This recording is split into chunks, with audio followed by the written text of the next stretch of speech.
구약시대 이스라엘 백성들이 자주 사용했던 대표적인 인사말 중에 하나가 샬롬이라는 말입니다. 샬롬을 우리말로 번역을 하면 평화 또는 평안 또 평강이라는 말로 번역을 할 수가 있습니다. 샬롬이라는 이 상태는 전쟁이었고 하나님이 약속하신 안식을 누리는 그런 상태를 가리키는데 이스라엘 백성들에게 있어서 샬롬을 누리는 것은 하나님의 약속이었습니다. 하지만 오늘 본문 말씀을 보시면 이 당시 이스라엘 백성들에게는 전혀 샬롬이 없었다는 것을 알 수가 있습니다. 9절을 보면 우리가 빛을 바라나 어두운 뿐이요 밝은 것을 바라나 캄캄한 데 행한다 라고 되어 있습니다. 다시 말해서 흑암과 혼돈이 그들을 뒤덮고 있었습니다. 10절에도 비슷한 내용이 나옵니다. 이스라엘은 마치 맹인같이 길을 더듬고 눈 없는 자같이 방황하면서 길을 찾지 못하고 있음을 탄식을 합니다. 이것은 그 당시 지도자들이 내리는 결정들이 한결같이 우매한 결정들이 되어서 그 나라를, 그 전체 백성을 더욱더 비참하게 만드는 그런 결과를 가져오는 현실을 표현한 것이라고 볼 수가 있습니다. 하나님의 언약 백성으로 부름을 받고도 또 샬롬을 약속받았음에도 불구하고 이스라엘은 마치 흑암 중에 있는 것처럼 맹인이 방황하는 것처럼 그렇게 혼돈 속에서 시간을 보내고 있었던 것입니다. 이스라엘이 왜 이렇게 되었는가 하는 것은 9절 앞부분에 잘 나와 있습니다. 그것은 정의와 공의가 부재했기 때문입니다. 정의와 공의가 사라짐으로 평화, 샬롬도 사라졌다는 겁니다. 정의와 공의 그리고 샬롬이 어떤 관계가 있는가 하는 것은 시편 85편 10절 말씀에 잘 나타나 있습니다. 인애와 진리가 같이 만나고 의와 화평이 서로 입 맞추었다라고 노래하고 있습니다. 샬롬이 이루어지기 위해서는 반드시 의가 있어야 되는 것이고 공의와 정의가 시행이 되어야 한다라고 성경은 가르치고 있습니다. 만일 이스라엘이 하나님의 약속인 샬롬의 은혜를 누리고자 한다면 의를 회복하는 것, 공의와 정의를 회복하는 일을 먼저 해야 한다는 것입니다. 그들이 의와 공의를 회복하지 않으면 무슨 수를 쓴다 할지라도 샬롬과는 그 거리가 멀어질 수밖에 없습니다. 구원이라고 하는 것은 잃어버린 샬롬을 이스라엘 백성들에게 다시 회복시켜 주는 것이라고 할 수가 있습니다.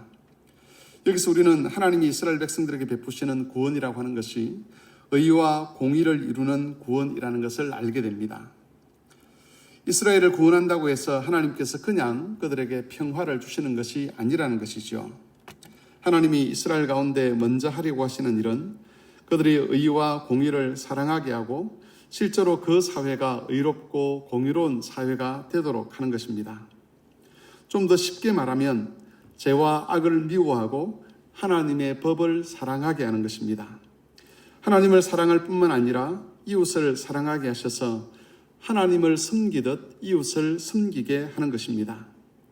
평소에는 정오하고 예민하던 하나님의 계명을 사랑하게 하시고 온 마음과 뜻과 정성을 다해서 그 계명에 순종하도록 하시고 심지어 손해를 보고 불이익을 감수하면서까지 하나님의 계명을 지키게 하는 것, 그것이 하나님의 구원하심이 가지고 있는 특징입니다. 이런 변화가 공의와 정의를 세우게 되는데 이렇게 공의와 정의가 세워졌을 때에 비로소 그들에게 평화라는 것, 평강이라고 하는 것이 임하게 되는 것입니다. 하나님의 은혜를 오해하는 사람들은 혹 성도들이 변하지 않아도 평강이 있을 수 있다, 마음에 안식이 있을 수 있다라고 생각을 합니다. 악을 버리지 않고 죄를 미워하지 않고 또 이웃을 사랑하지 않음에도 불구하고 하나님의 구원을 얻는데 아무런 문제가 없다라고 보는 것입니다. 하지만 이런 주장들은 다 거짓된 주장들입니다. 그런 은혜는 성경이 약속하는 하나님의 은혜가 아니라는 것이죠. 하나님의 은혜는 기본적으로 사람을 변화시킵니다. 하나님을 사랑하기 때문에 하나님의 계명을 지키려고 하고 그러면서 의와 공의를 이루어가게 만드는 것입니다. 그런 열매가 없는 은혜라고 하는 것은 가짜요, 착각에 불과한 것입니다. 우리가 기억해야 할 것은 하나님의 은혜와 구원은 결코 값싼 은혜도 값싼 구원도 아니라는 것입니다. 은혜 받은 사람은 공의로운 자로 정의로운 자로 변해야 합니다.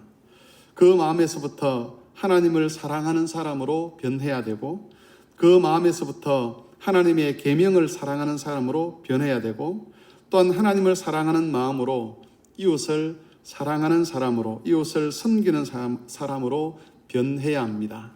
가난한 자들, 약한 자들, 난민들, 그리고 이러저러한 이유로 사회적으로 매장당한 사람들, 사회적인 약자들, 자신의 권리를 주장할 수 없는 그런 모든 사람들, 그런 사람들을 향한 구체적인 섬김과 봉사를 통해서 공의와 정의를 이루는 사람으로 변해야만 합니다. 온 마음과 뜻과 정성을 다해 하나님의 계명을 배우고 순종하여 의의 열매를 맺는 사람으로 변하는 것, 그것이 하나님의 은혜가 우리에게 임해서 우리로 하여금 지향하게 하는 삶의 방법이라고 할 수가 있습니다. 샬롬은 그런 사람들에게 임하는 하나님의 은혜입니다.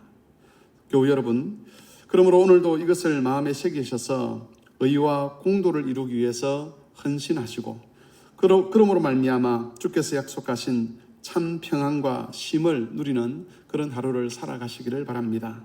하나님의 샬롬을 약속받았음에도 불구하고 우리가 주의 말씀에 순종하지 아니하고 의와 공도를 이루는데 헌신하지 아니한다면 샬롬은 헛된 망상에 불과한 것으로 끝이 날 것입니다.